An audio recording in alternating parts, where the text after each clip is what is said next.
So, welcome guys dito sa Plaza de Centro, Bagak, Bataan. Dito sa Plaza de Centro, makikita natin puting kalabaw, oh. Puting kalabaw. At makikita din natin dito ang mga sinaunang model ng bahay mula sa iba't ibang bayan, province.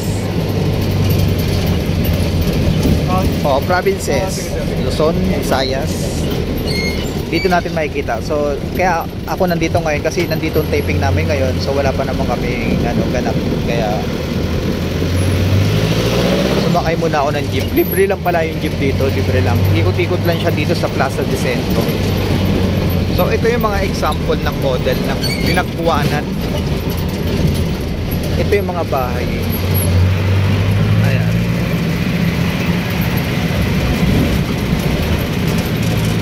Na-restore siya dito, pero hindi natin alam kung saan bayan yan galing.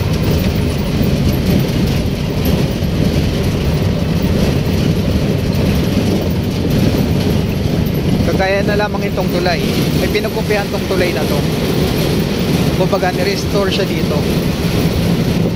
Ito ang mga klaseng makikita nyo rito, mga ganyang klase, mga ni-restore na bahay, tulay o ano man istruktura na sinauna ang mga makikita nyo rito sa Plaza de Centro. May mga mga udo.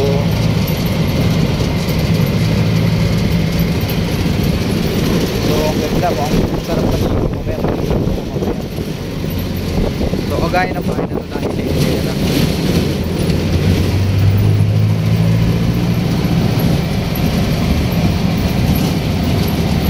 Pinokopya niyan.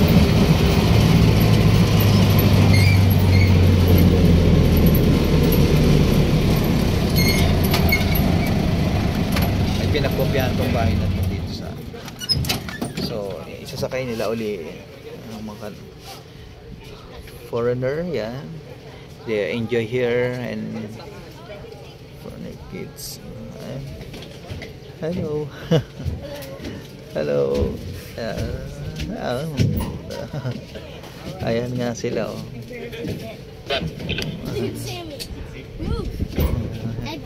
Enjoy. Ayan sila. So ayan mga foreigners dito. Kagaya nito, ayan, may pinagkopyahan to. May pinagkopyahan.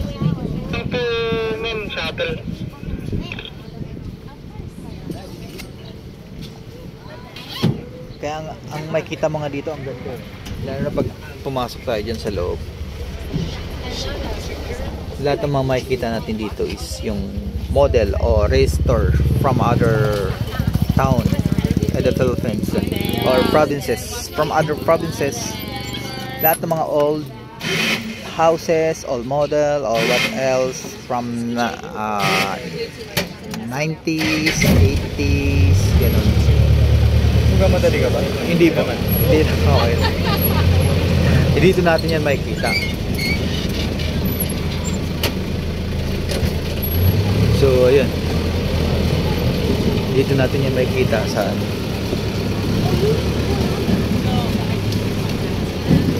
ay, babalik ka pa doon. Sige po, babawa na. Salamat. Sige po. So, ito guys. So, ito yung mga old, checkin natin dito. So sin kasi babalik na naman si Kuya dun sa Malay, baka matagalan siya. So kaya ayan, ganda oh, tingnan nyo oh. Kagaya nitong ayan, itong ilog na to, may pinagkopyahan yan guys. Pa-comment sa baba kung saan nila kinopya yung ganitong klaseng figura na kung saan ni-restore nila dito sa Plaza de Centro. Oh, di ba? Kagaya nitong may nagbabangka. Ayan. Ang ganda niya. Ito. Yung parang ang nasa yung ilog na 'di ba? Yun, pinagkopyahan yun. Dito siya binild. Dito siya ni-restore. Kagaya ng mga ganyang klase ng bahay, ito. Ayan. Alam ko ganyan yung bahay ng katutubo dati. Hindi ko alam kung anong klaseng katutubo yun.